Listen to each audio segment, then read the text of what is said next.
Today's a heavier show than most. Yeah. It's a heavier show than most because while this show is predominantly about sports, we pop into a little bit of pop culture. If you've been on your phone, it's all today.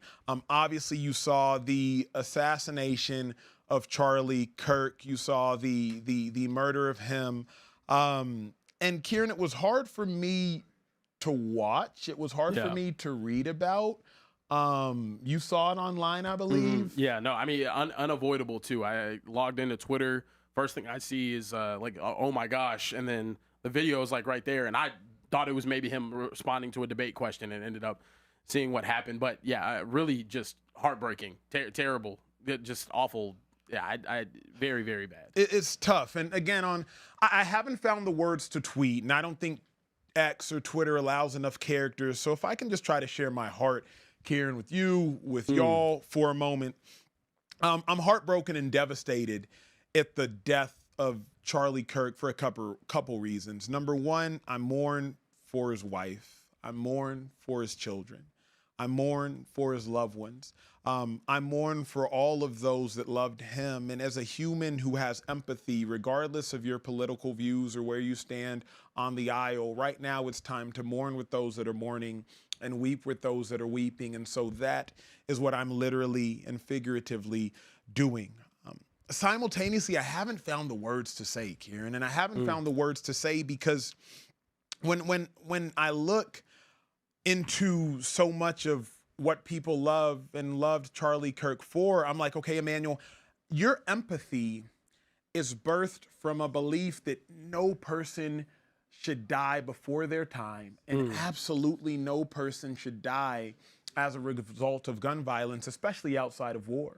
But Charlie Kirk, he proudly stated that death by guns is a price we have to pay for our Second Amendment rights. And he said that it was worth it. And so I've been torn onto like, how do I share my emotions with y'all? How do I share my emotions with you? Because at times it almost feels like me mourning his death by gun is the opposite of what he stood for, is the opposite of what he said, is the opposite of what he believed, because Charlie Kirk made a point one time that in order to have cars, we will have fatalities by cars. He said 50,000 people die by automobile annually. And so if we were to get rid of automobiles, yes, we would save those 50,000 lives. However, we would be a much more inefficient society from a transportation perspective, from a communication perspective, et cetera. In the same breath, Charlie drew that parallel with guns and gun violence. In order to protect our Second Amendment right, people will tragically die by gun violence. And so I've just been in turmoil all day, and my heart is hurt. It's been heavy. It's been weeping for his family. It's been weeping for his loved ones. And I don't really know the words to share, because the moment I want to share like another senseless death because of a gun and because of gun violence, I'm reminded that some people believe, hey, it's worth it. And Charlie Kirk said, hey, it's worth it. People will die by guns to protect our Second Amendment rights. I just don't know, outside of my natural human instinct of empathy and heartbreak, I'm in turmoil of like what to say. I'm in turmoil of what to share. I'm in turmoil of how to pray. I'm in turmoil of what to tweet. So honestly, today I didn't really tweet anything. I let people know I would talk about it on the show. But also as a black man, several people who look like me, who sound like me, who navigate this life in the color of skin that I navigate this life, are like, so many things were said that were demeaning and hurting and damaging. And I'm like, yeah, but now's not the time for that. Yeah. But that doesn't negate your experience. Bro, it's just been tough, man. Yeah. It's been tough. I think just in this country in general, so many senseless killings due to gun violence, time and time again. I do get your point, though. Like, whenever you have this type of stance on you believing that it's worth it to be able to, have guns in this country because you feel like that's your God-given Second Amendment right.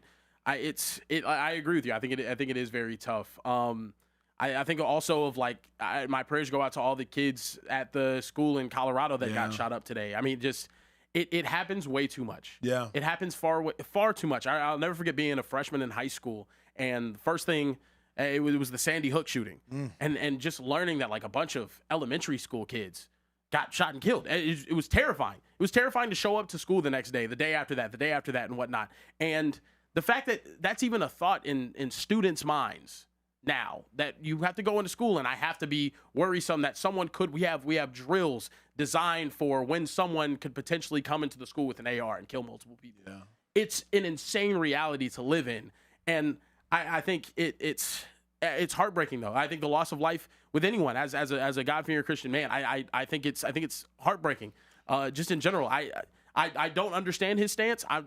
Maybe I'm not supposed to, but I do think it's a very heartbreaking thing. Bro, that's where I've been at all day. Is like when I was a kid, we had tornado drills and we had fire drills. You hid under the desk, you got into a line in the hallway, and you followed your teacher with evacuations.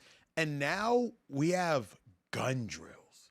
Like now we have children that are preparing for what to do when a shooter walks on campus. Now, if you are an individual with a public platform, political or not, you have to fear for your life when you step onto a stage to speak in front of hundreds or tens or thousands. Like, it's just a very heartbreaking world we live in where everyone's safety is in jeopardy, from children in schools to public speakers to political speakers.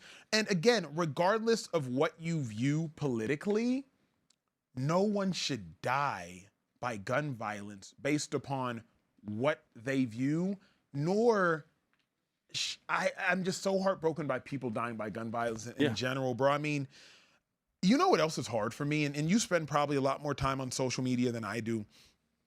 So much stuff is shown on social. Yeah. You know, 100%. like you walked in the studio today and I was like, what's up? We dapped up and said, hey, bro, you good? And you were like, bro, I saw the video of Charlie being shot. I'm still trying to shake against my own will.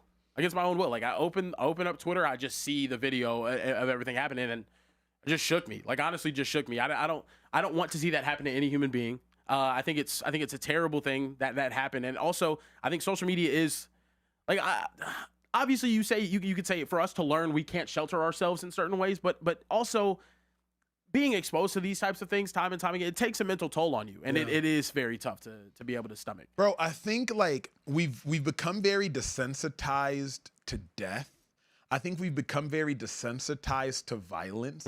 I think we've become very desensitized even to just things of graphic nature. You log on social media and it's like, there are images you'll never be able to unsee. I mean, think about his loved ones. Think about his family. Think about his kids when they grow up. Like, this stuff is on the internet forever. You shouldn't have to see that. You know what I mean? Like, there are loved ones of his that maybe saw that death on the internet. Like, that's just something that I feel like we shouldn't have to live through again. I made the decision after I saw what happened. I just stayed off X all day, bro. I didn't log on X. I went on Instagram. Thankfully, the one thing I saw on Instagram was like warning, you know, graphic, whatever. And I just kept swiping. But I don't know, bro. I would be remiss to not share my thoughts with y'all. I wanted Speakeasy to be the place where we can have these conversations, these difficult, these uncomfortable conversations. I'd be remiss not to share my thoughts with y'all. Care Bear, obviously, we're fast friends, not only fast, you know, cohorts working together, but getting to know each other better, man. So just wanted to share those with y'all. Apologies in advance if we stumbled through any of the words, if we stumbled through any of the thoughts, if we stumbled through any of the quotes, but we just wanted to be honest with y'all. It's hard not to talk about today as well, though, too. It's incredibly hard, bro.